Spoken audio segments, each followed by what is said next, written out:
Soy Ramón, tengo 67 años, padre de 2 hijos, Álvaro de 36 y Lucía de 32.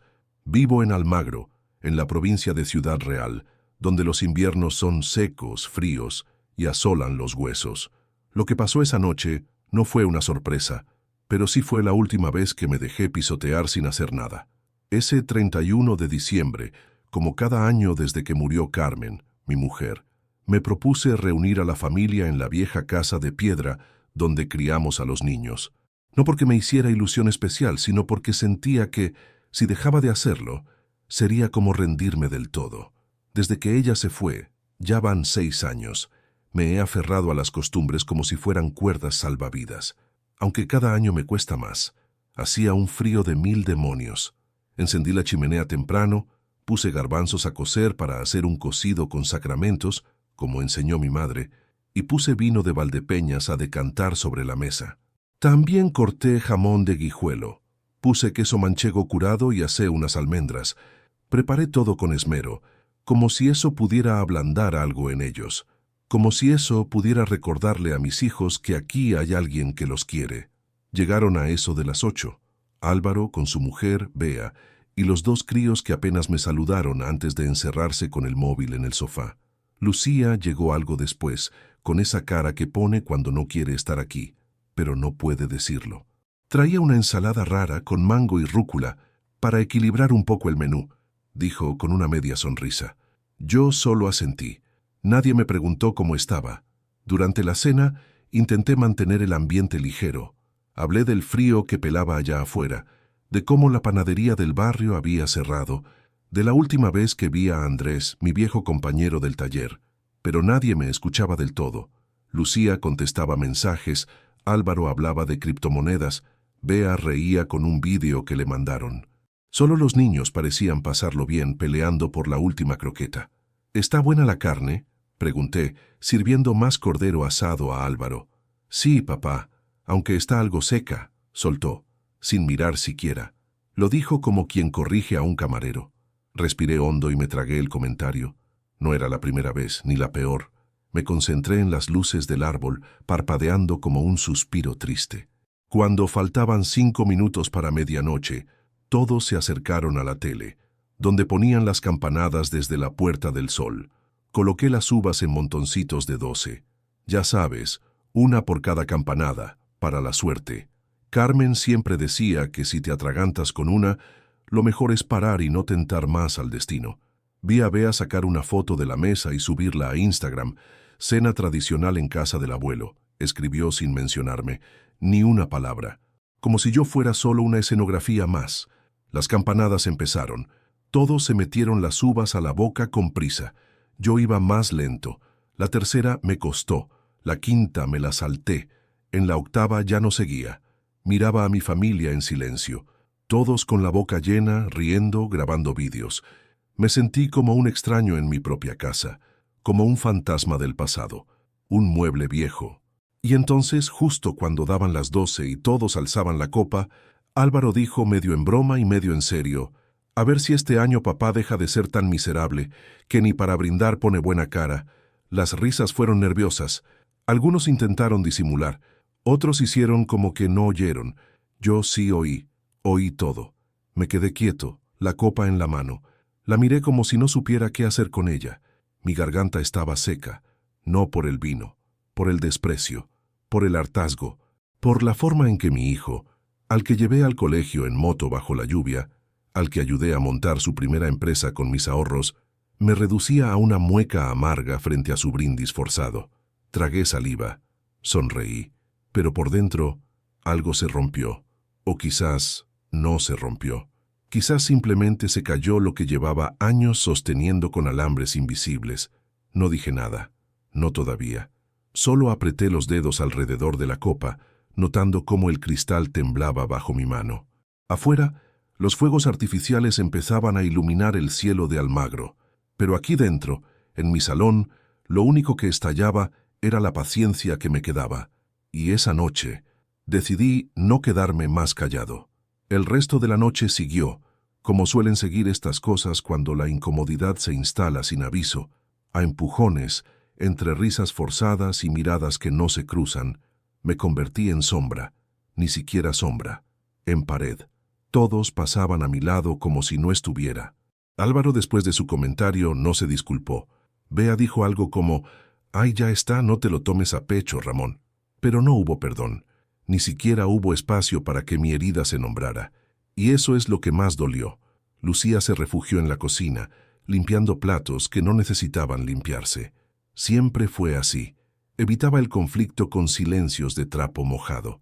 Su forma de calmar los nervios era organizar cosas, incluso las que no importaban.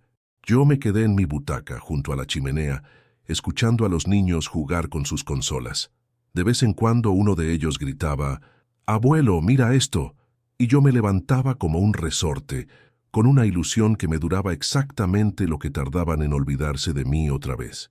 Me sentaba, sonreía, y ellos ya estaban en otra pantalla. Álvaro se fue a fumar a la galería. Cuando regresó, traía ese tono de autosuficiencia que adoptó desde que empezó a ganar dinero. Empezó a hablar de inversiones, de tokens, de que en este país lo que falta es visión de futuro. Yo lo miraba con la cara de quien oye llover dentro de casa. Nunca entendí del todo a qué se dedica exactamente, pero sí sé que no es feliz. Se le nota en los ojos cuando cree que nadie lo ve, o en esa forma que tiene de llenar cada silencio con palabras que no dicen nada. Bea, por su parte, se puso a enseñar fotos del último viaje a Tulum. Me las mostraba como si me interesaran de verdad. «Mira, Ramón, aquí el hotel tenía unas piscinas infinitas, y mira esto, era un ceviche de atún con fruta de la pasión». Asentía con cortesía, aunque en mi cabeza solo pensaba: «¿Y qué? ¿Y yo qué pinto en todo esto? No es que me duela que tengan una vida, lo que duele es no formar parte de ella, no porque quiera controlarlos, ya pasé esa etapa, sino porque, simplemente, me convirtieron en un espectador sin entrada». Cuando llegaron los postres, Bea trajo una tarta vegana que nadie pidió. Yo había hecho natillas caseras, como las que le encantaban a Carmen. Lucía se sirvió un poco, con delicadeza, sin decir mucho, pero los demás ni las tocaron. «Muy ricas, papá», dijo mi hija, apenas rozando la cuchara. Fue un gesto más de lástima que de aprecio. Empecé a recordar otras noches viejas, cuando los chicos eran pequeños y Carmen preparaba chocolate caliente con anís. Cuando reíamos todos juntos, viendo los programas cutres de fin de año. Cuando bastaba estar los 5 en el sofá con mantas viejas y calcetines gordos para sentir que el mundo era un lugar decente. Ahora, la casa olía a desdén y perfume caro. A eso de las 2 de la mañana los niños se durmieron. Lucía dijo que tenía sueño. Bea empezó a recoger, como si eso le diera permiso para irse sin parecer maleducada. Álvaro se estiró, se sirvió un último whisky y sin mirarme soltó: «Pues nada, ha estado bien, ¿no?». No esperó respuesta. «Papá, deberías pensar en vender esta casa, ¿eh? Es muy grande para ti solo. Y vieja. Se nota que necesita reformas. Yo puedo ayudarte con eso», añadió en tono casual, como quien te ofrece un consejo financiero inocente. Me quedé de piedra. ¿Vender la casa? ¿Mi casa? La casa que levantamos Carmen y yo con años de esfuerzo, ladrillo a ladrillo, con las manos heladas en invierno y sudando en verano. ¿Y para qué?, pregunté mirándolo fijo. Pues para que estés mejor. Un piso más pequeño, más cómodo, y con el dinero haces lo que quieras. Viajas, te vas a la costa, te das algún gusto, o lo inviertes. Pero esto es como un museo. No dijo viejo museo, pero lo pensó. Lo vi en sus ojos. Bea lo apoyó con un gesto. Lucía no dijo nada, pero bajó la mirada, como siempre, y ahí fue cuando supe con absoluta claridad que ya no me veían como padre, me veían como una carga, un estorbo con nombre propio, un anciano que debía replegarse, hacer silencio, desaparecer poco a poco entre las sombras del pasado para dejarles espacio. Apreté los labios, respiré hondo, y me prometí que no les daría ese gusto tan fácil. No esa noche, no nunca más. Las horas avanzaban con la pesadez de una piedra en el estómago. Yo seguía sentado en mi butaca, escuchando el crepitar de la leña, como si el fuego fuera el único que aún me hacía compañía. Carmen siempre decía que el fuego nunca miente. Si chisporrotea demasiado está húmedo. Si arde lento, está seco. Si ilumina pero no calienta, algo está mal en la chimenea. Yo pensaba, ojalá las personas fueran igual de claras. Ojalá mis hijos me mostraran lo que sienten sin esas máscaras de fastidio o condescendencia. Eran ya casi las 3 de la madrugada. Algunos vecinos lanzaban cohetes todavía, y por la ventana llegaba el olor a pólvora mezclado con el frío cortante de la meseta. Dentro de la casa, el aire estaba cargado de un silencio espeso, apenas roto por las conversaciones dispersas. Los niños dormían, encogidos en el sofá cubiertos con una manta. Lucía revisaba el móvil, distraída. Bea fregaba algunos platos, aunque yo ya había dejado todo limpio antes de que llegaran. Álvaro, con el vaso de whisky en la mano, se convirtió en el centro de atención sin pedir permiso. Siempre fue así. Se cree dueño de la sala en la que pisa. De repente se levantó. Hizo sonar la cuchara contra la copa, como en las películas americanas. «Un brindis», dijo con la voz cargada de alcohol y suficiencia. «Que no se diga que no sabemos despedir el año como se debe». Lucía alzó la vista apenas, resignada. Bea sonrió, animada por la idea de darle teatralidad al momento. Yo lo miré sin saber si tenía que aplaudirle la ocurrencia o prepararme para otro golpe. «Este año ha sido duro, pero también nos ha enseñado cosas», continuó, con la pose del que se cree sabio. «Hemos viajado, hemos trabajado mucho, y aquí estamos, juntos, que ya es bastante». Hasta ahí el brindis podría haber sido inocente, tibio pero aceptable, pero a mi hijo le cuesta detenerse donde debería. «Y bueno, también está papá», añadió, mirándome de soslayo con media sonrisa torcida. «El hombre más, ¿cómo decirlo?, más constante que conozco. Siempre igual, siempre serio, siempre miserable». La palabra cayó como un vaso que se rompe en 1000 pedazos sobre el suelo. Miserable. Bea soltó una risa nerviosa, como quien no sabe si aplaudir o esconderse bajo la mesa. Lucía hizo un gesto brusco, como queriendo detenerlo, pero demasiado tarde. Yo sentí un nudo en la garganta que me apretaba desde dentro. «Anda, Álvaro», dijo Lucía en voz baja. «No digas eso». «¿Qué?», respondió él levantando la copa aún más alto. «Si es verdad, papá nunca supo disfrutar de nada. Siempre trabajando, siempre renegando. Ni siquiera hoy. Mírenle la cara. Parece que le debemos algo. Hombre, que estamos de fiesta». Todos rieron suavemente, algunos por compromiso, otros por incomodidad. Pero yo no. Yo me quedé inmóvil, con la copa aún en la mano, sintiendo que el vino me temblaba dentro. No recuerdo cuándo fue la última vez que alguien me llamó miserable. Quizás nunca me lo dijeron así, tan claro, pero sí lo insinuaron con miradas, con silencios, con ese tono condescendiente de «pobrecito papá, nunca entiende nada». Lo peor no era la palabra. Lo peor era que venía de él, de mi hijo, del mismo al que llevé a jugar al fútbol con las botas rotas porque no podía comprarle unas nuevas, del mismo que lloraba en mis hombros cuando suspendió el primer examen de universidad, del mismo al que le di mis ahorros para que montara un negocio que luego no funcionó, y aún así le abracé en lugar de reprocharle nada. Miserable. Lo miré fijamente. Tenía los ojos rojos por el alcohol, pero la lengua suelta por el rencor. A saber de dónde venía. A lo mejor de años acumulando frustraciones que nunca supo encajar. A lo mejor de esa necesidad suya de demostrar que él es mejor que yo, más moderno, más exitoso. No sé. Lo único que sé es que en ese instante sentí que todo lo que había hecho por él, por ellos, no valía nada. «Papá, di algo», susurró Lucía, casi rogando, pero no dije nada. No todavía. Guardé silencio porque comprendí que, si abría la boca en ese momento, mis palabras serían cuchillos. Y yo no quería apuñalar a nadie, ni siquiera a mi propio hijo, pero sí quería que me escucharan. Que por una vez, en esa casa que levantamos Carmen y yo con sudor y lágrimas, se oyera mi voz y no se la pasaran por alto. El brindis terminó con las copas levantadas en el aire y un «Feliz Año Nuevo» apagado. Yo no choqué la mía con nadie. La dejé sobre la mesa con un golpe seco. El vino se derramó un poco, manchando el mantel bordado por Carmen hace más de 30 años. Nadie lo limpió. Nadie se disculpó. En ese instante supe que la chispa estaba encendida. La hoguera aún no ardía, pero bastaba un movimiento, un soplo para que se desatara. Y ese movimiento lo haría yo. El silencio después del brindis no fue un silencio normal. de esos que se llenan con risas flojas o con alguien cambiando de tema.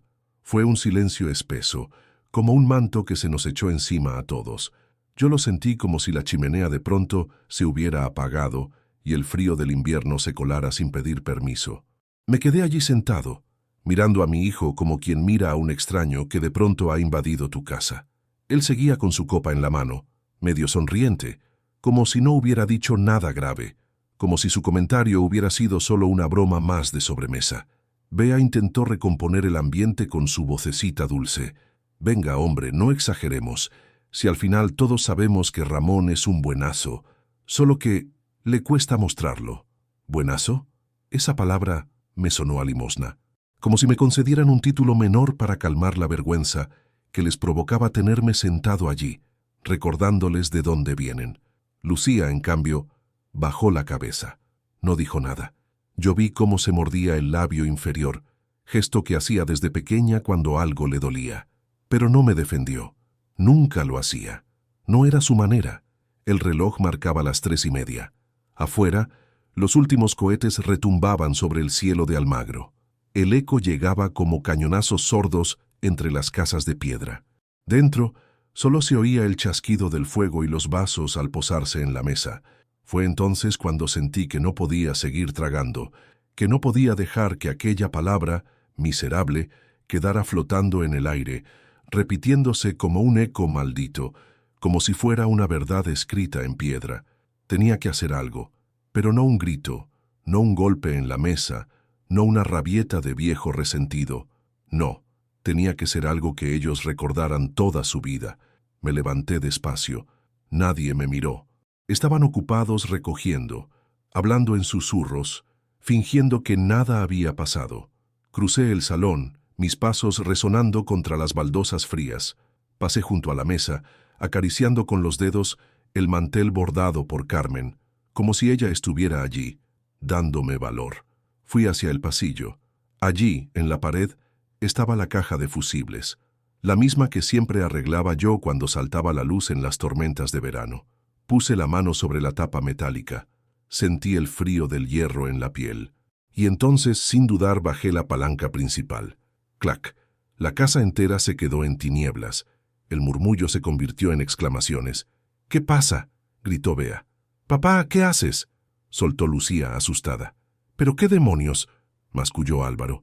La oscuridad era total. Solo el resplandor anaranjado de las brasas en la chimenea dibujaba siluetas temblorosas en las paredes. Y en ese instante, con la casa envuelta en sombras, hablé. «Miserable», dices. Mi voz sonó grave, más firme de lo que esperaba. «¿Miserable?». Se hizo un silencio más denso que el anterior. Nadie respiraba. Solo se oía el crujido de la leña. Miserable fue el hombre que trabajó de sol a sol, en la carretera, llevando mercancías mientras tú dormías caliente en tu cama. Miserable fue el que se dejó la espalda descargando cajas para que nunca os faltara un cuaderno, unas zapatillas, un plato en la mesa. Miserable fue el que se levantaba a las 5, aunque lloviera, aunque nevara, aunque no tuviera más ganas que de quedarse en casa con vuestra madre y con vosotros. Tragué saliva. Notaba cómo la emoción me temblaba en la garganta, pero no me dejé vencer. «¿Sabes qué es miserable de verdad?», seguí. «Que un hijo olvide todo eso, que solo vea al viejo cansado, al que ya no sirve, al que estorba, que se ría de él en su propia mesa, en la casa que construyó con sus manos. Nadie se movía, ni un murmullo. Me llamaste miserable, Álvaro. Pues escucha bien. Prefiero ser miserable a ser desagradecido. Prefiero ser miserable a ser alguien que no sabe valorar lo que tiene delante». La oscuridad amplificaba mis palabras. Era como si las paredes mismas repitieran mi voz, devolviéndosela a ellos en eco. Sentí, por primera vez en años, que me escuchaban de verdad.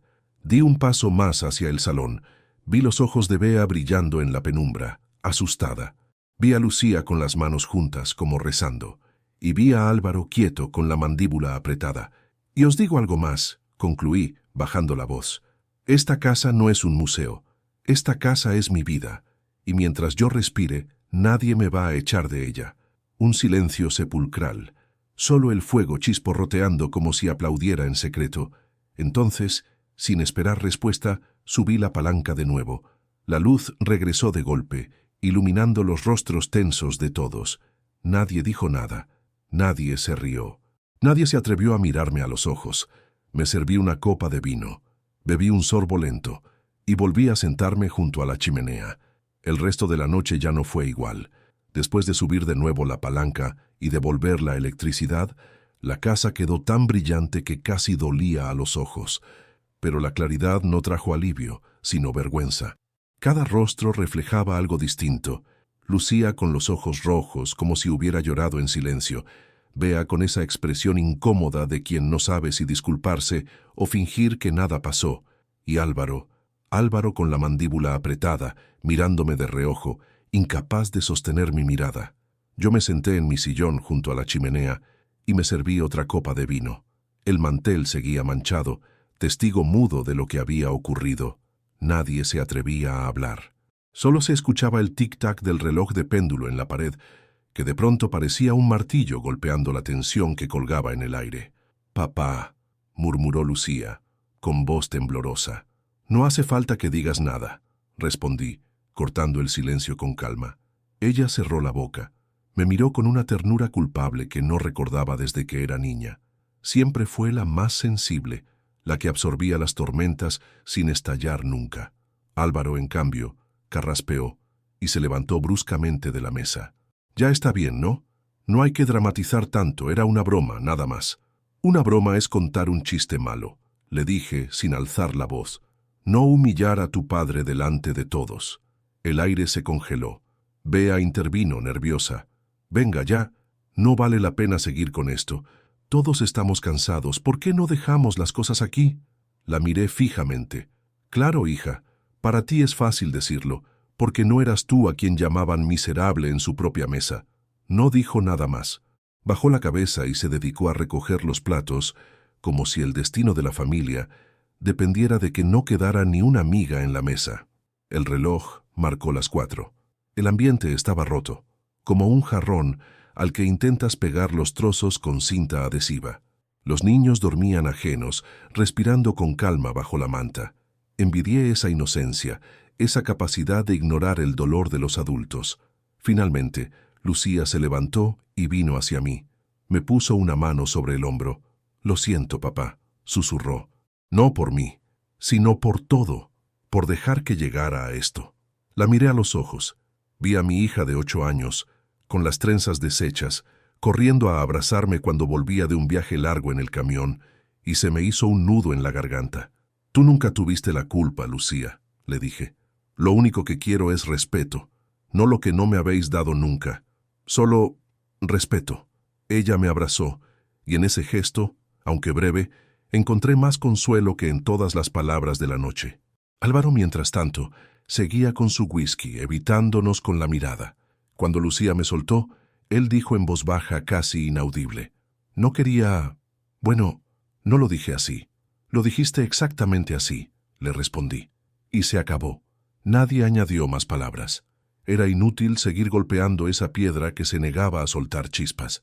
A las 4:30 empezaron a prepararse para marcharse.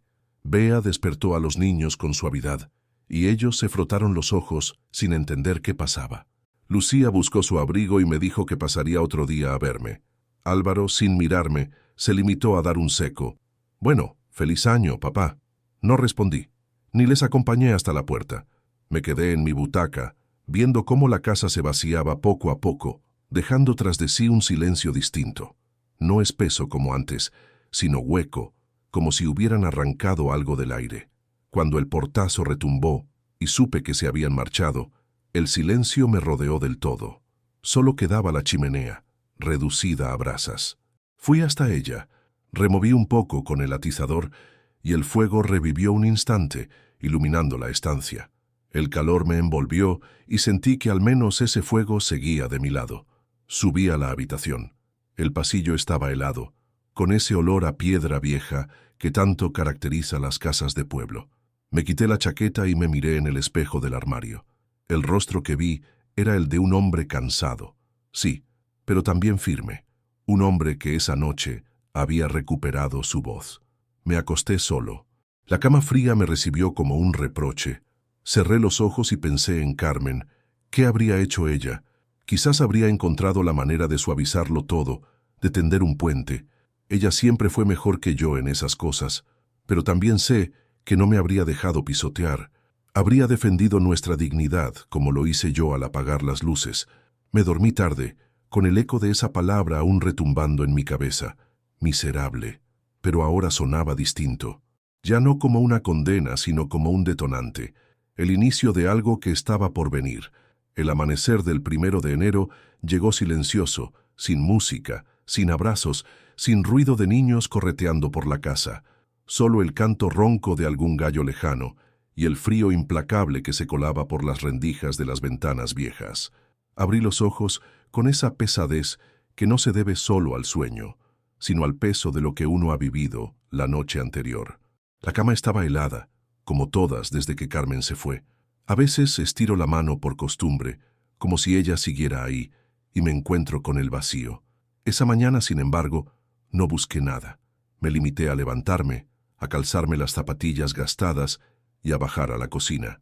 El olor a vino reseco y cordero frío aún impregnaba el aire. Sobre la mesa quedaban restos de la cena, migas, servilletas arrugadas, copas a medio llenar. Caminé despacio, recogiendo poco a poco como quien barre no una casa, sino los restos de una batalla perdida. Guardé las natillas en la nevera, aunque sabía que nadie más vendría a comerlas. Tiré la tarta vegana a la basura, lavé los platos en silencio. No sentí rabia, sentí otra cosa, claridad.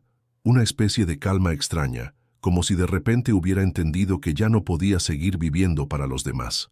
Que esa familia que tanto esfuerzo me costó mantener unida ya no era la misma, y que no estaba en mis manos remendarla. A media mañana salí a la calle. El aire helado de la meseta me golpeó en la cara, cortante como una navaja.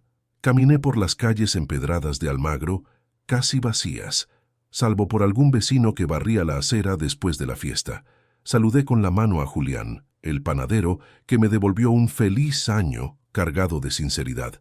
Ese saludo me reconfortó más que todos los de mi familia juntos la noche anterior. Compré un poco de pan recién hecho y regresé por el camino largo, bordeando la Plaza Mayor, con sus soportales de madera y sus fachadas blancas. El cielo era de un azul limpio, frío, inmenso. Respiré hondo y sentí que pese a todo estaba vivo, y que aún me quedaba camino por recorrer. Los días siguientes se parecieron mucho entre sí. Enero en la meseta es duro. Mañanas heladas, tardes cortas, noches que parecen interminables. Pero en esa rutina empecé a encontrar algo que había olvidado: mi lugar en el mundo. Retomé costumbres viejas. Saqué los libros de historia que tenía arrumbados en el desván y me puse a leer. Volví a cuidar el pequeño huerto del patio, que llevaba meses abandonado. Podé los rosales de Carmen, aunque me pinché las manos varias veces. No importaba. Sentir el dolor de las espinas era de algún modo recordar que estaba vivo. También empecé a caminar más. Cada mañana, después del café, recorría los caminos rurales que rodean el pueblo. El frío me cortaba la cara, pero el sol de invierno acariciaba la piel con un calor tímido. A veces me detenía a observar los campos desnudos, las viñas secas esperando la primavera, los olivos resistiendo al viento helado. Allí, en medio de esa soledad castellana, me descubrí respirando mejor que en la mesa abarrotada de la Nochevieja. No todo fue fácil. Álvaro me llamó 2 días después. Su tono era seco, burocrático, como quien cumple con una obligación. ¿Estás bien, papá? Sí, perfectamente.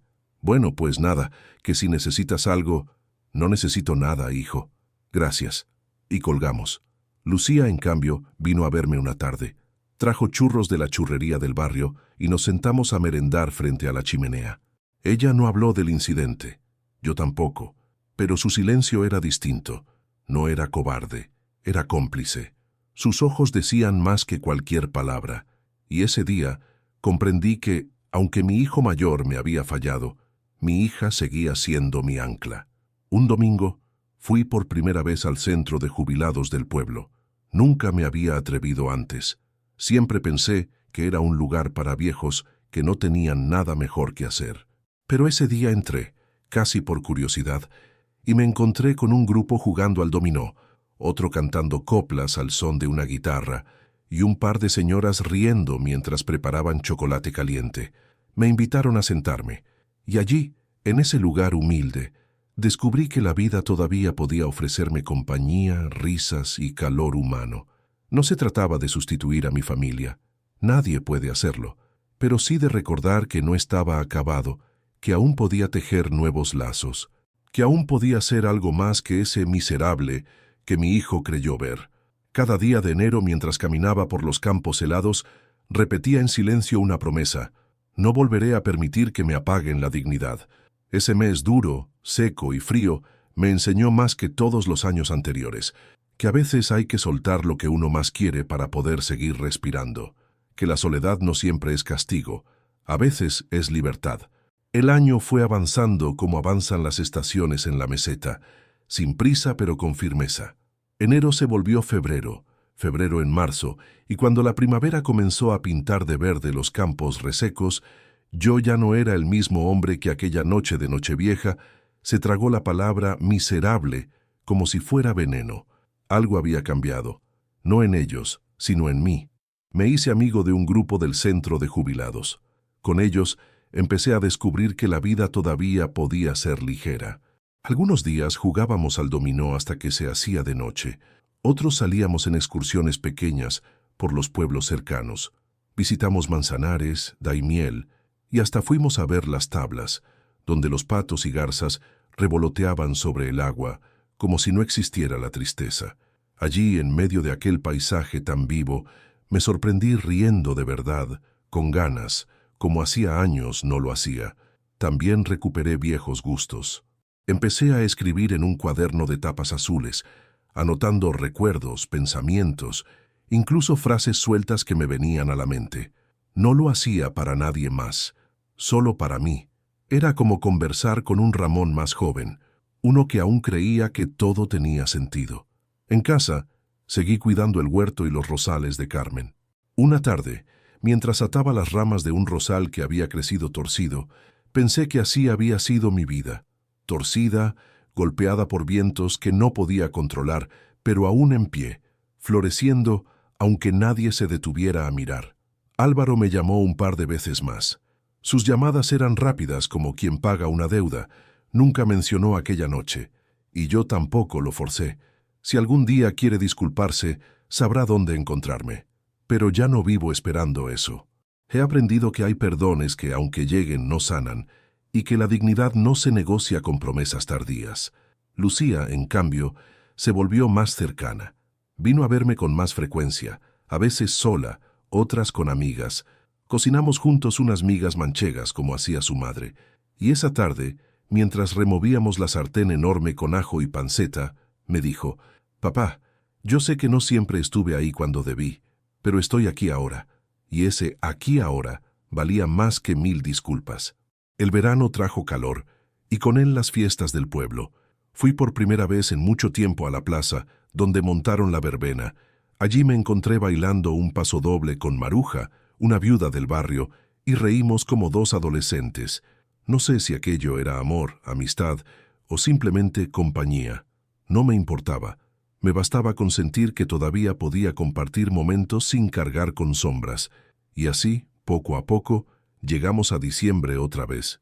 El 31, mientras el pueblo se preparaba para recibir el nuevo año, yo también tenía mis planes. Pero no eran los de antes. No había mantel largo ni cordero al horno. No había prisas por reunir a nadie en torno a una mesa que me ignoraría. Ese año decidí invitar a los amigos del centro de jubilados. Éramos 8 en total, cada uno con su plato para compartir. Hubo caldereta, pisto manchego, vino tinto y hasta un flan casero que trajo Pilar, la más risueña del grupo. Pusimos música de coplas antiguas, y la casa, que durante tanto tiempo fue silencio y reproche, se llenó de voces y carcajadas. Cuando llegaron las 12, todos nos reunimos en el salón. Las uvas estaban listas en pequeños cuencos, y mientras la tele marcaba las campanadas desde la Puerta del Sol, me descubrí sonriendo. Una sonrisa verdadera, no esa máscara que me ponía en años anteriores. Comí las 12 uvas, una tras otra, sin atragantarme. Cada campanada era como un golpe de martillo que sellaba un nuevo pacto conmigo mismo. No volver a vivir en la sombra de lo que otros piensen de mí. Al terminar, todos brindamos con alegría. Yo levanté mi copa y dije, este año no hay luces que apagar, porque ya aprendí a encender las mías propias. Hubo aplausos, risas, abrazos, y en medio de esa algarabía sencilla, sentí la presencia de Carmen, como un murmullo cálido en mi corazón. Ella estaría orgullosa. No por haberme enfrentado a Álvaro, ni por haber soltado el pasado, sino por haberme levantado de nuevo, por haber encontrado un modo de vivir con dignidad y con alegría. Esa noche, al mirar por la ventana los fuegos artificiales sobre el cielo de Almagro, comprendí algo. La vida me había arrancado muchas cosas, pero aún me quedaban otras. Y mientras tuviera fuerzas, seguiría encendiendo luces propias, aunque nadie más quisiera compartirlas conmigo.